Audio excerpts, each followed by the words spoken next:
नमस्कार दोस्तों, आपका स्वागत है आपके अपने YouTube channel study with Jupiter में। दोस्तों, आज राष्ट्रीय आंदोलन का 14वां भाग देखेंगे। इसके अंतर्गत गांधीवादी चरण का ये 5वां भाग होगा। इसके अंतर्गत गांधीवादी चरण की प्रमुख घटनाओं को देखेंगे। इसमें भारत छोड़ो आंदोलन, क्रिप्स मिशन, अगस्त प्रस्ताव, व्यक्तिगत सत्याग्रह, इस टाइप के सब चीज़ों को देखेंगे। चलिए वीडियो की शुरुआत करते हैं। गांधीवादी युग के प्रमुख आंदोलन एवं घटनाएं गांधीवादी चरण में हम इसको पढ़ रहे हैं। पिछले वीडियो में हमने जो लास्ट खत्म किया था प्रांतीय विधानसभा चुनाव को पढ़ रहे थे तथा उसी के बाद में छूटा हुआ भाग इसमें कवर करेंगे। पहले सामान्य निर्वाचन क्षेत्र में कांग्रेस पार्टी ने 5 राज्यों में बहुमत तथा 3 राज्यों में गठबंधन के साथ सरकार बनवाई थी। जैसा हमें पता था, टोटल 11 राज्य हो चुके थे। बंगाल, उड़ीसा और उधर सिंध को अलग करके टोटल 11 राज्य बन चुके थे। जो कांग्रेस को जिन जिन राज्यों में बहुमत मिला उनको पहले देखते हैं। बिहार में श्री कृष्ण सिंह मुख्यमंत्री बनते हैं। मद्रास में श्री गोपालाचारी, संयुक्त प्रांत में गोविंद बल्लभ पंत, मध्य प्रांत में NB खरे और बम्बई में BG खरे।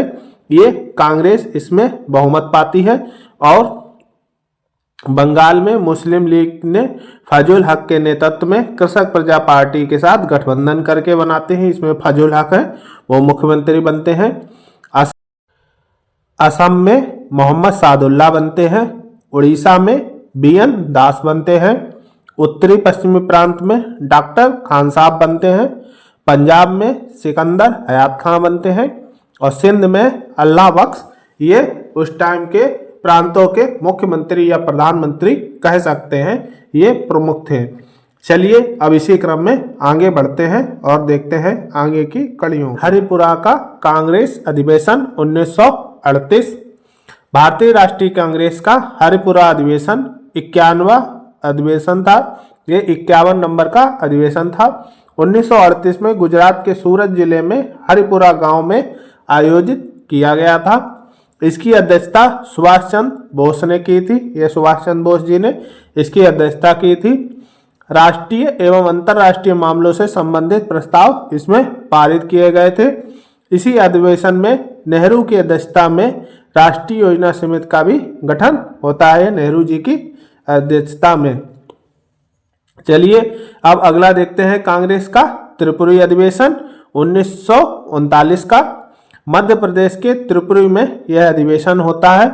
इस अधिवेशन में अध्यक्ष पद के लिए पहली बार चुनाव होता है। गांधी जी सुभाष चंद्र बोस को अध्यक्ष बनाने के पक्ष में नहीं थे। जो गांधी जी थे वो सुभाष चंद्र बोस को अध्यक्ष बनाना नहीं चाहते थे। गांधी जी ने घोषणा की कि उनके उम्मीदवार पट्टाभी सीतारामैया की अगर हार होती है तो वह गांधी जी की व्यक्तिगत हार होगी। गांधी जी का जो उम्मीदवार होता है वो पट्टाभी सीतारामैया होते हैं। तो गांधी जी का मतलब लोगों से अट्रैक्शन पाने के लिए तथा जिताने के लिए जो उम्मीदवार थे उनको जिताने के लिए जो कांग्रेस में थे, उसलिए वो अपने को आगे रख के ये बात कहते हैं कि अगर पट्टाभी सीतारामैया हारते हैं तो ये मेरी हार होगी। तो लोग भावुक होकर गांधी जी के तरफ से वोट करें तो पट्टाभी सीतारामैया जीत जाएं। लेकिन होता इसका उल्टा है, सुभाष चंद्र बोस जी जीत जाते हैं। चलिए कांग्रेस के त्रिपुरी अधिवेशन को और देखते हैं आगे। लेकिन चुनाव में बोस बहुमत से जीते और भारतीय राष्ट्रीय कांग्रेस के अध्यक्ष बन जाते हैं। पट्टाभी सीतारामैया हार जाते हैं। ये पट्टाभी सीतारामैया है, ये हार जाते हैं। इससे रुष्ट होकर गांधी जी ने इसे अपनी हार मानते हुए सहयोग करने से मना कर दिया। ये पहले देखा था, गांधी जी ने जब पहले ही भाषण में बोल दिया था कि अगर पट्टाभी सीतारामैया हारते हैं तो ये गांधी जी की व्यक्तिगत हार होगी। इसलिए गांधी जी रुष्ट हो जाते हैं और सुभाष चंद्र बोस से सहयोग करने से मना कर देते हैं। और अपने भाषण में गांधी जी ने बोस के हृदय विदीर्ण करने वाले वक्तव्य कहे। गांधी जी ने ऐसी ऐसी बातें कही जो सुभाष चंद्र बोस को अंदर तक झकझोर दिया था। सुभाष चंद्र बोस ने अध्यक्ष पद से त्यागपत्र दे दिया। राजेंद्र प्रसाद को कांग्रेस का नया अध्यक्ष बनाया जाता है। सुभाष चंद्र बोस ने इसी वर्ष फॉरवर्ड ब्लॉक की स्थापना कर दी। गांधी जी की सलाह पर बोस को 3 वर्ष के लिए कांग्रेस से निष्कासित कर दिया जाता है, क्योंकि पहले तो बोस ने गांधी जी बोस को पसंद ही नहीं करते थे, इसलिए पहले उन्होंने चुनाव के लिए मना किया। उसके बाद जब सुभाष चंद्र बोस चुनाव में जीत जाते हैं, उसके बाद में बोस का सहयोग करने से मना करते हैं। फिर बोस जब त्याग पत्र दे देते हैं तो फिर उसके बाद में बोस जब फॉरवर्ड ब्लॉक बनाते हैं तो गांधी जी कांग्रेस में मतलब सुझाव देते हैं कि बोस को 3 वर्ष के लिए कांग्रेस से बाहर कर दिया जाए। इसे इतिहास में त्रिपुरी संकट के नाम से जाना जाता। यह त्रिपुरी संकट था इतिहास में। मध्य प्रदेश के पूर्व मुख्यमंत्री व स्वतंत्रता सेनानी पंडित द्वारका प्रसाद मिश्र ने अपनी पुस्तक मेरा जिया हुआ युग में त्रिपुरी अधिवेशन का वर्णन किया है। अब देखते हैं द्वितीय विश्व युद्ध 1939। द्वितीय विश्व युद्ध में जर्मन की सफलता व फ्रांस, हॉलैंड एवं बेल्जियम के पतन से ब्रिटेन की स्थिति अत्यंत खराब हो चुकी थी। ब्रिटेन इस टाइम नाजुक दौर से गुजर रहा था। कांग्रेस ने यह प्रस्ताव दिया कि यदि अंग्रेज भारत को स्वतंत्र करने का वादा करें तो वह उसे युद्ध में समर्थन दे सकती है। जब अंग्रेजों ने भारतीयों से सहयोग के लिए मदद की तो कांग्रेस ने इसके जवाब में कहा कि अगर मदद चाहते हो तो भारत को स्वतंत्र करने का वादा करो, हम युद्ध में तुम्हारा सहयोग करेंगे, क्योंकि इस टाइम ब्रिटेन के पास पर्याप्त सैन्य बल नहीं था।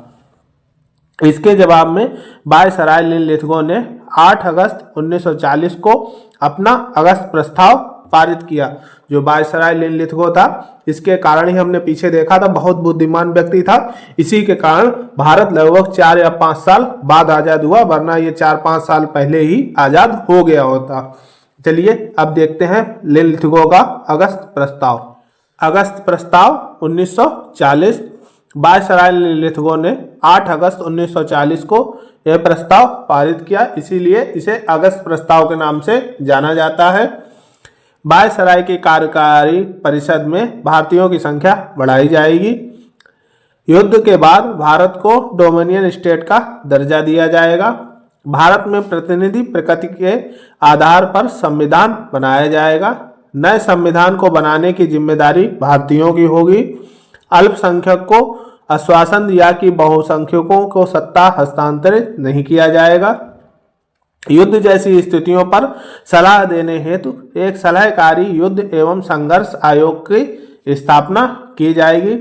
अंग्रेजों ने क्या किया, जो सीधे शब्दों में बात कही गई थी कि हमें स्वतंत्र कर दो, उसे ना ठहराते हुए ये 4-5 चीजें दी कि हम स्वतंत्र तो नहीं करेंगे, लेकिन ये चीजें तुम्हें दे सकते हैं।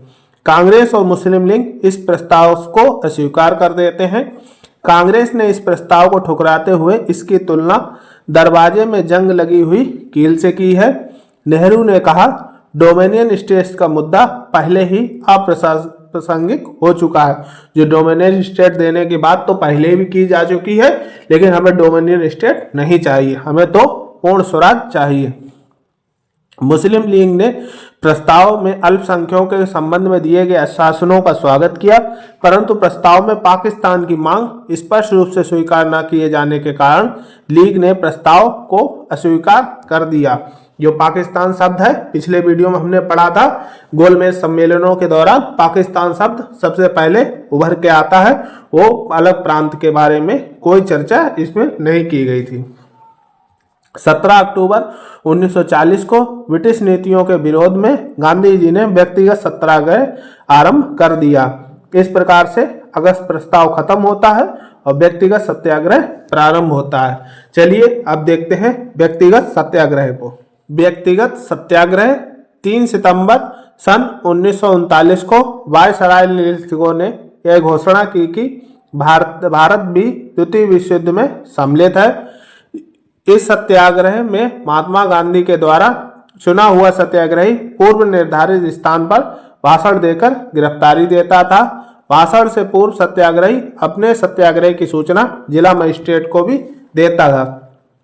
इस समय क्या होता है, जो वायसराय लिथगो है वो यहाँ पे डबल गेम खेलता है, क्योंकि जैसे ही जब कांग्रेस ने सीधे जापान से जब जापान के हमला की संभावना होने लगी तो इसने सीधे स्पष्ट कर दिया कि हम खुद जापान का सहयोग करेंगे अगर हम आजाद हो जाते हैं, और अमेरिका और जापान का किसी प्रकार से यहाँ कोई संबंध नहीं, जापान की भी हम मदद करेंगे। तो अमेरिका को भी ये धक्का लगता है कि अमेरिका अंग्रेजों के साथ साथ अमेरिकी भी यहाँ से बाहर जाएं, हम अगर आज़ाद हो जाएंगे तो हम अपने शत्रुओं से खुद रक्षा कर लेंगे और जापान की हम सहयोग करेंगे। इससे ये जो अंग्रेज होते हैं वो ये डबल गेम खेलते हैं और बोल देते हैं द्वितीय विश्व युद्ध में भारत भी शामिल है, तो भारतीय को ऊपर भी आंच आए, अंग्रेजों के ऊपर केवल आंच ना आए। गांधी जी के प्रस्ताव पर 17 अक्टूबर 1940 में पवनार आश्रम महाराष्ट्र से प्रतीकात्मक विरोध स्वरूप व्यक्तिगत सत्याग्रह प्रारंभ किया जाता है। जो पवनार आश्रम है, यहाँ पे सबसे पहले विनोबा भावे जो व्यक्तिगत सत्याग्रह है उसका उद्घाटन करते हैं। पहले सत्याग्रही विनोबा भावे हैं, जैसे हमने बताया था, गांधी जी द्वारा सबसे पहले विनोबा भावे को पवनार आश्रम से बनाया जाता है। दूसरे नेहरू जी होते हैं, तीसरे ब्रह्मदत्त होते हैं। ये तीन इनके प्रमुख सत्याग्रही होते हैं। इस सत्याग्रह के उद्देश्य निम्नलिखित थे: भारतीयों को स्वतंत्र भाषण के अधिकार पर जोर देना, युद्ध के खिलाफ शांतिपूर्ण तरीके से विरोध करना, सरकार को कांग्रेस की मांगों पर शांतिपूर्ण तरीके से सहमत का मौका देना, औपनिवेशिक निरंकुशता और नाजीवाद के बीच अंतर को उजागर करना, भारत के संघर्ष और राष्ट्रवादी धैर्य और दृढ़ निश्चय को प्रतीक दिखाना।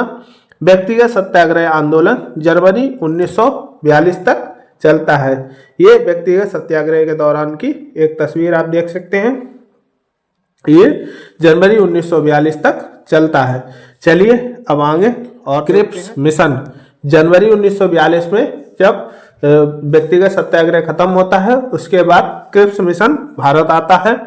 क्रिप्स मिशन मार्च 1942 में ब्रिटिश सरकार द्वारा भारत में भेजा गया एक मिशन था, जिसका उद्देश्य द्वितीय विश्व युद्ध के समय अपने लिए भारत का पूर्ण सहयोग प्राप्त करना, क्योंकि अभी भी द्वितीय विश्व युद्ध चल ही रहा था। स्टैफोर्ड क्रिप्स इसके अध्यक्ष थे। ये स्टैफोर्ड क्रिप्स आप देख सकते हैं महात्मा गांधी के साथ में, जो ब्रिस्टल चर्च के मंत्रिमंडल के साम्यवादी झुकाव वाले एक वरिष्ठ राजनेता एवं मंत्री थे। इनका मकसद था कि भारत ब्रिटिश युद्धों का सहयोग करे। जो भारत है वो ब्रिटिशों का युद्ध में, जो द्वितीय विश्व युद्ध चल रहा, उसमें मदद करे। इसके तहत निम्न घोषणाएं की गई। क्या क्या घोषणाएं की गई देखते हैं। युद्ध खत्म होने के बाद में भारत को प्रभुत्व की स्थिति मिलेगी। भारत को राष्ट्रमंडल से संबंध तोड़ने का विकल्प मिलेगा। युद्ध खत्म होने के बाद में भारत में संविधान सभा गठित की जाएगी। संविधान सभा के सदस्यों का आधा हिस्सा प्रांतीय विधानसभाओं से भी चुना जाएगा और आधा हिस्सा राजकुमारों द्वारा मनोनीत किया जाएगा। अगर कोई प्रांत या रियासत संघ में शामिल नहीं होना चाहते हैं तो उन्हें अपना अलग संविधान बनाने की अनुमति दे दी। यही सबसे गलत था, जिससे भारतीयों को एक बहुत बड़ा धक्का लगता है। इसके बाद भारत के अनगिनत विभाजनों का रास्ता खुल जाता है। जैसा कि हमने बताया, ये ऑप्शन इन्होंने दे दिया कि अगर कोई प्रांत संघ में शामिल नहीं होना चाहता है तो उसे स्वतंत्र अपना रहने का अधिकार दे दिया, जिससे भारत के कई सारे टुकड़े हो सकते थे। कांग्रेस और मुस्लिम लीग ने क्रिप्स प्रस्ताव को अस्वीकार कर दिया। चलिए अब आगे और देखते हैं। महात्मा गांधी ने इसे दिवालिया बैंक के नाम आगामी तारीख का चेक कहा। जो महात्मा गांधी हैं वो क्रिप्स मिशन को दिवालिया बैंक के नाम आगामी तारीख का चेक कहते हैं, कि पहले ही वो दिवालिया है, जब ब्रिटेन के पास कुछ ही नहीं रह गया तो वो हमें क्या देगा। गांधी जी का वक्तव्य था कि इस सुव्यवस्थित अव्यवस्था को जाना ही होगा। इसके कारण यदि कोई अव्यवस्था फैलती है तो मैं इस खतरे को झेल लूंगा। अंग्रेज भारत को उसके भाग्य पर छोड़कर चले जाएं। ये गांधी जी का वक्तव्य था। कांग्रेस ने इस प्रस्ताव को अस्वीकार करने के बाद भारत छोड़ो आंदोलन शुरू कर दिया। क्रिप्स मिशन फेल हो गया और उसके बाद कांग्रेस अपना भारत छोड़ो आंदोलन शुरू करती है। उसके पीछे भी एक राजनीतिक कारण है, उसे हम आगे भारत छोड़ो आंदोलन में देखेंगे। भारत छोड़ो आंदोलन, भारत छोड़ो आंदोलन के क्या क्या कारण थे? क्रिप्स मिशन की असफलता सबसे बड़ा कारण थी। जापान के आक्रमण का खतरा, जापान आक्रमण करने वाला था, इसका खतरा था। युद्ध, महंगाई हो चुकी थी, युद्ध विश्व युद्ध, पूरे विश्व में युद्ध चल रहा था, इसलिए महंगाई बढ़ चुकी थी। बेरोजगारी थी ही चरम सीमा पर। सबसे बड़ा कारण था नेताजी ने आजाद हिंद फौज को दिल्ली चलो का नारा दिया था। इसी समय तुरंत गांधी जी ने नई योजना बनाई। सबसे मुख्य कारण यही था कि इधर नेताजी को गांधी जी पसंद बिल्कुल नहीं करते थे। जो गांधी जी थे वो नेताजी से वैमनस्य मानते थे, इस कारण से, और नेताजी अपनी तरफ से कोई वैमनस्य नहीं रखते थे, लेकिन गांधी जी मानते थे। गांधी जी ने देखा कि अगर नेताजी दिल्ली चलो का नारा देते हैं, उनके साथ में अगर एक बड़ी फौज दिल्ली चलती है और अगर दिल्ली पर कब्जा कर लेते हैं तो हो सकता है ये भारत के निर्माता, नए भारत, आजाद भारत के निर्माता बन जाएंगे। इसलिए गांधी जी उसी समय भारत छोड़ो आंदोलन का आगाज करते हैं। क्रिप्स मिशन की विफलता के बाद गांधी जी ने ब्रिटिश शासन के खिलाफ अपना तीसरा बड़ा आंदोलन छेड़ने का फैसला लिया। 7 अगस्त 1942 को बंबई के ग्वालियर टैंक मैदान में हुई बैठक में जवाहरलाल नेहरू ने भारत छोड़ो प्रस्ताव पेश कर दिया। 8 अगस्त 1942 की शाम को मुंबई में अखिल भारतीय कांग्रेस कमेटी के बंबई सत्र में अंग्रेजों भारत छोड़ो का नाम इसे दिया जाता है। 7 अगस्त को मीटिंग होती है, 8 अगस्त को इसका नाम भारत छोड़ो, अंग्रेजों भारत छोड़ो नाम इसे दिया जाता है। चलिए और देखते हैं इसको आगे। इसे अगस्त क्रांति के नाम से भी जाना जाता है। भारत छोड़ो आंदोलन को अगस्त क्रांति भी नाम से जाना जाता है। भारत छोड़ो नारा यूसुफ मेहर अली ने दिया था। जो भारत छोड़ो नारा है ये यूसुफ मेहर अली द्वारा दिया गया था। गांधी जी के कहने लगे कि अंग्रेज भारत को उसके भाग्य पर छोड़कर चले जाएं, जैसे पीछे देखा था हमने। करो या मरो का भी नारा गांधी जी द्वारा इसी समय दिया जाता है। करो, जब दिल्ली चलो का नारा देते हैं सुभाष चंद्र बोस, और तुम मुझे खून दो मैं तुम्हें आज़ादी दूंगा, इस प्रकार के सुभाष चंद्र बोस द्वारा नारा दिए जाते हैं। तो गांधी जी भी देते हैं नारा करो या मरो। आंदोलन के प्रारंभ के अगले दिन कांग्रेस के राष्ट्रीय नेताओं को ऑपरेशन जीरो आवर के तहत गिरफ्तार कर लिया जाता है। जो जितने कांग्रेस के बड़े नेता होते हैं उनको ऑपरेशन जीरो आवर के तहत गिरफ्तार किया जाता है। कांग्रेस को गैर कानूनी संस्था घोषित कर दिया जाता है। गांधी जी ने फौरन गिरफ्तार कर लिया गया। जो गांधी जी थे उनको सबसे पहले गिरफ्तार किया जाता है। गांधी जी को पुणे की आगा खां पैलेस में बंद किया जाता है। ये यरबदा जेल है, याद रखिएगा। जो आगा खां पैलेस है वो यरबदा जेल पुणे, जहाँ पे भीमराव अम्बेडकर का वो हुआ था समझौता, वही वाली यरबदा जेल है पुणे की। दूसरी पंक्ति के नेताओं ने कमान संभाली। सरोजिनी नायडू को गांधी जी के साथ, और इसके साथ में कस्तूरबा गांधी भी थी, गांधी जी के साथ यरबदा पुणे जेल के आगा खान पैलेस में बंद किया गया। सरोजिनी नायडू, कस्तूरबा गांधी, महात्मा गांधी, इन सबको यरबदा जेल में पुणे आगा खान पैलेस में बंद किया जाता है। डॉक्टर राजेंद्र प्रसाद को पटना जेल में बंद किया गया। अन्य सभी सदस्यों को अहमदनगर के किले में नजरबंद कर दिया जाता है। 9 अगस्त 1942 को लाल बहादुर शास्त्री, उस टाइम एक साधारण थे, लाल बहादुर शास्त्री कोई बड़े नेता में नहीं गिने जाते थे, बहुत से मामूली से कार्यकर्ता के रूप में थे, ने काकोरी कांड दिवस, इसे भगत सिंह ने प्रारंभ किया था। जो राम प्रसाद बिस्मिल वगैरह जो उसमें शामिल थे ना काकोरी कांड में, तो काकोरी कांड दिवस जो 9 अगस्त को होता था, 9 अगस्त 1925 को काकोरी कांड हुआ था, उसकी याद में भगत सिंह द्वारा इसे बनाना प्रारंभ किया गया था। तो लाल बहादुर शास्त्री इसी अवसर का फायदा उठाते हुए 9 अगस्त को इसे बहुत बड़ा व्यापक रूप देने में जुट जाते हैं। लाल बहादुर शास्त्री काकोरी कांड दिवस पर आंदोलन को व्यापक रूप देते हैं।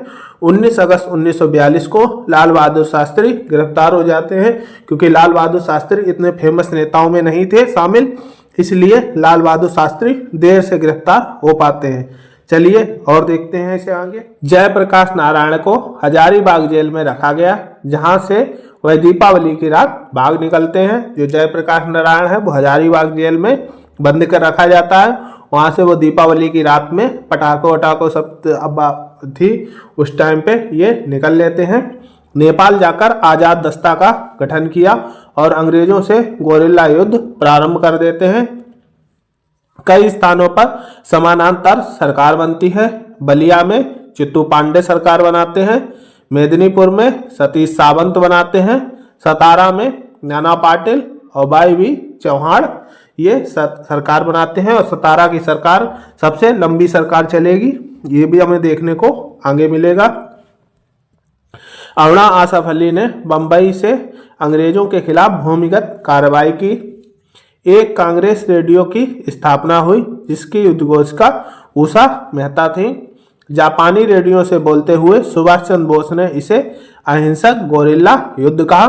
जब ये ऑपरेशन जीरो हावर चलने लगा था उसी टाइम सुभाष चंद्र बोस उससे पहले ही हालांकि निकल चुके थे जापान की ओर आजाद हिंद फौज का सिंगापुर और उधर गठन करने के लिए। उसे हम जब सुभाष चंद्र बोस का वीडियो पढ़ेंगे तो उसमें इसे विस्तार से वर्णन करेंगे। इसी दौरान कस्तूरबा गांधी और गांधी जी के सचिव महादेव देसाई की मृत्यु हो गई। जेल से छूटने पर नए सचिव जो बनते हैं प्यारेलाल बन जाते हैं। सिंगापुर के बाद में बर्मा से ब्रिटिश साम्राज्य के गणों के अचानक पतन के बाद मोहन सिंह ने की भारतीय राष्ट्रीय सेना के साथ जापानी सेना बर्मा के माध्यम से भारत के दरवाजे पर दस्तक दे रही थी। अंग्रेजों को बहुत बड़ा खतरा हो चुका था क्योंकि सिंगापुर में उनकी सरकार खत्म हो चुकी थी। बर्मा में भी उनकी सरकारें लगभग खत्म हो चुकी थी और भारतीय राष्ट्रीय सेना मोहन सिंह के नेतृत्व में जापान और इधर सिंगापुर और बर्मा यहाँ पे गठबंधन रूप से आ रही थी। 21 सितंबर 1942 तक सभी नेता जेल चले गए और आंदोलन समाप्त हो गया। मतलब आंदोलन छोटे मोटे तौर पे चलता रहा लेकिन मुख्य रूप से आंदोलन समाप्त कर दिया गया। सारे नेता जेल में भर दिए गए।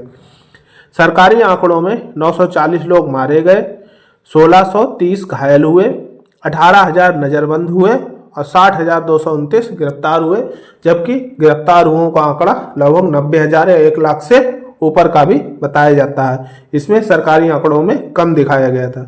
चलिए और देखते हैं आगे। इससे जुड़े कुछ महत्वपूर्ण तथ्यों को देख लेते हैं।